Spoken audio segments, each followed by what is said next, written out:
ចន្លោះសតវត្សទី9ដល់ពាក់កណ្ដាលសតវត្សទី15នៃគ្រិស្តសករាជអាណាចក្រខ្មែរគឺជាមហាអំណាចដ៏ធំមួយនៅក្នុងតំបន់អាស៊ីអាគ្នេយ៍ដោយកាន់កាប់ទឹកដីយ៉ាងធំគ្របដណ្ដប់លើទឹកដីនៃប្រទេសកម្ពុជាថៃឡាវនិងប៉ែកខាងត្បូងប្រទេសវៀតណាមបច្ចុប្បន្ននៅខាងកើតអាណាចក្រខ្មែរគេឃើញមានពួកចាមនៅនគរចម្ប៉ាពួកចាមមានដើមកំណើតមកពីម៉ាឡេស៊ីឬជ្វាដែលបានមកបោះទីតាំងនៅតាមបណ្ដោយឆ្នេរប៉ែកខាងកើតនៃតំបន់ឥណ្ឌូចិនហើយបានមកកើតទៅជារដ្ឋមួយឡើងនៅចន្លោះសតវត្សទី2ទៅសតវត្សទី1មុនគ្រិស្តសករាជនគរចម្ប៉ាបានចាប់កំណើតមុននគរភ្នំឬហ្វូណនទៅទៀតក៏ប៉ុន្តែគិតចាប់តាំងពីសតវត្សទី3មកនគរចម្ប៉ាមានការរីកចម្រើនខ្សោយជាងនគរហ្វូណនជាពិសេសខាងផ្នែកបច្ចេកទេសក្នុងការធ្វើសឹកសង្គ្រាមនគរចម្ប៉ានិងនគរខ្មែរគឺជាគូប្រជែងនឹងគ្នាហើយតែងតែធ្វើសង្គ្រាមនឹងគ្នាជារឿយៗក៏ប៉ុន្តែសង្គ្រាមធំជាងគេដែលកំណត់ជោគវាសនានិងកែប្រែប្រវត្តិសាស្ត្ររបស់ពួកចាមគឺសង្គ្រាមទល់នឹងនគរអាណាមឬដាវៀត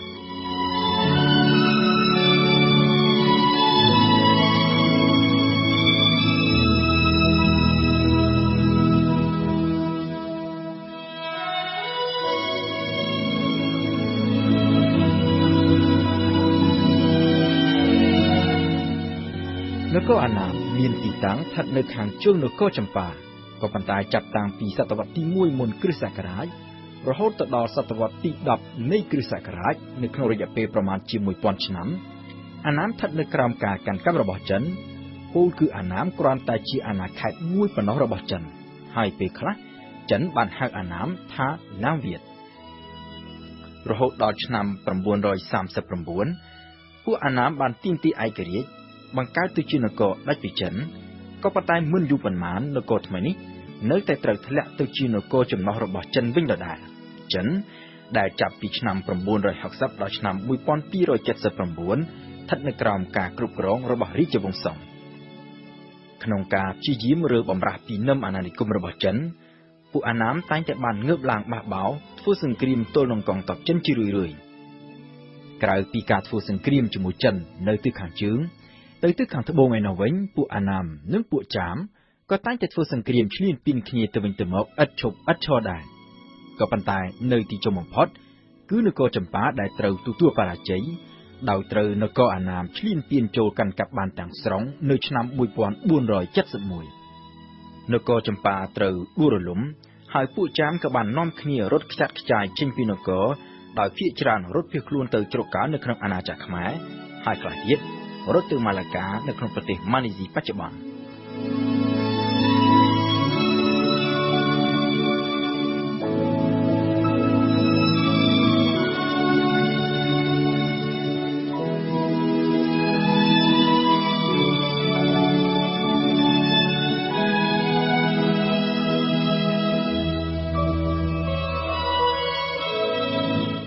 នៅខាងលិចអាណាម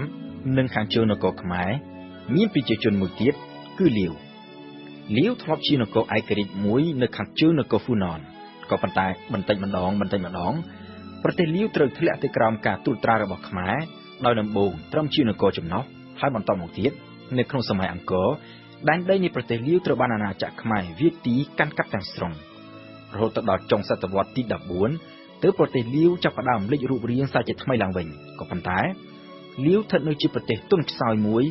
ដោយទទួលរងនឹងការគំរាមកំហែងជាប្រចាំពីសំណាក់ប្រទេសជិតខាង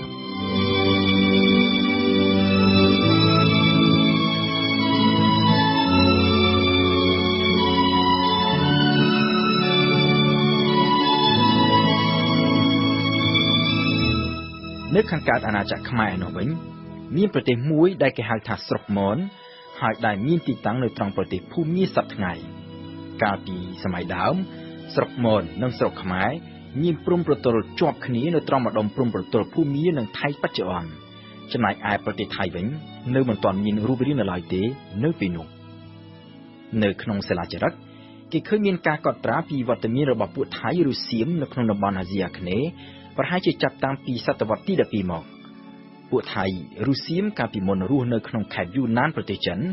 ហើយបានចាប់ផ្ដើមធ្វើអន្តរប្រវេសន៍ចាក់ចុះមកទិសខាងត្បូងបន្តិចម្ដងដោយចាប់ផ្ដើមតាំងពីសតវត្សទី 9 ពីដំបូងគេឃើញពួកថៃរុស្សៀមបានចុះមកតាំងទីលំនៅនៅភាគខាងជើងប្រទេសលាវសប្តាហ៍ថ្ងៃនិងនៅឈៀងម៉ៃចំនួនពួកថៃរុស្សៀមនៅប៉ែកខាងជើងនៃតំបន់អាស៊ីអាគ្នេយ៍មានកាន់តែច្រើនឡើងហើយពួកគេក៏បានបង្កើតទៅជានគរតូចៗមួយចំនួនដូចជាសុខោទ័យឈៀងសែនឈៀងម៉ៃស្រែមួយលាននិងអយុធ្យាក៏ប៉ុន្តែពីដំបូងនគរទាំងអស់នេះគឺជានគរទន់ខ្សោយហើយស្ថិតនៅក្រោមឥទ្ធិពលរបស់អាណាចក្រខ្មែរនៅពេលដែលអាណាចក្រខ្មែរចាប់ផ្ដើមធ្លាក់ចុះទន់ខ្សោយនៅចុងសម័យអង្គរនគររបស់ពួកថៃរុស្សៀមក៏បានពង្រឹងប្រទេសរបស់ខ្លួនបន្តិចម្ដងឲ្យទៅជានគរដែលមានអធិបតេយ្យភាពពេញលេញដោយចាប់ផ្ដើមពីសុខោទ័យនៅអំឡុងសតវត្សទី 13 បន្តមកទៀតនៅសតវត្សទី 14 ក្រោយពីស្ដេចរៀមកំហែងចូលទីបង្គត់សុខោទ័យត្រូវធ្លាក់ចុះដុនដាបហើយត្រូវធ្លាក់ក្រោមការត្រួតត្រារបស់នគរសៀមមួយទៀត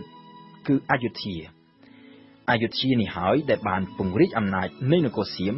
ហើយគឺជាគូប្រជែងដ៏ធំបំផុតរបស់អាណាចក្រខ្មែរនៅចុងសម័យអង្គរ